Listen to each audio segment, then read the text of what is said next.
Road સિક્યુરિટીનો પગાર ચૂકવવામાં ન આવતા થરાદ પોલીસ સ્ટેશન તેમજ નાયબ કલેક્ટર પાસે રજૂઆત.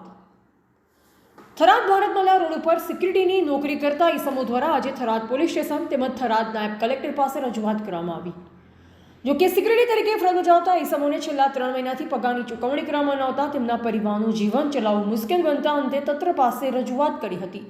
જો કે સિક્યુરિટી કર્મચારીઓ પગારની માંગણી કરે તો જવાબદારી કર્મચારીઓ ચોરીના પાયાવિહોણા આક્ષેપ કરી પગાર ચૂકવી આપતા ન હોવાની સિક્યુરિટી સુપરવાઇઝર દ્વારા જણાવ્યું હતું. મારું નામ બારોટ મેહુલ કુમાર અમૃતલાલ છે. અમે 6 લાઇન ઉપર ગાર્ડની નોકરી કરીએ છીએ. બાકી અમને 3 મહિનાથી પગારની ચૂકવણી કરવામાં આવી નથી. એટલે અમે અત્યારે પોલીસ સ્ટેશનમાં અરજી આપી છે, બ્રાન્ચશ્રીને અરજી આપી છે અને અમારો પગારનું ચૂકવણી થાય તરત એવી અમે માંગ કરીએ છીએ. आनंद पांडे है और मैं law and order security service से सुपरवाइज़र हूँ. और ये बाकी पीछे आप जितने लोगों को देख रहे हैं वो हमारे गार्ड हैं जो 3 महीने से नौकरी कर रहे हैं और उनको कोई पेमेंट नहीं दिया गया है. और इसमें रवि इंफ्रा बिल्ड हमें या हमारी कंपनी को कोई भी पेमेंट करने में असमर्थ है, वो करने से मना कर रही है. तो हम लोगों ने पुलिस स्टेशन और कलेक्टर ऑफिस में आके अर्जी दी है.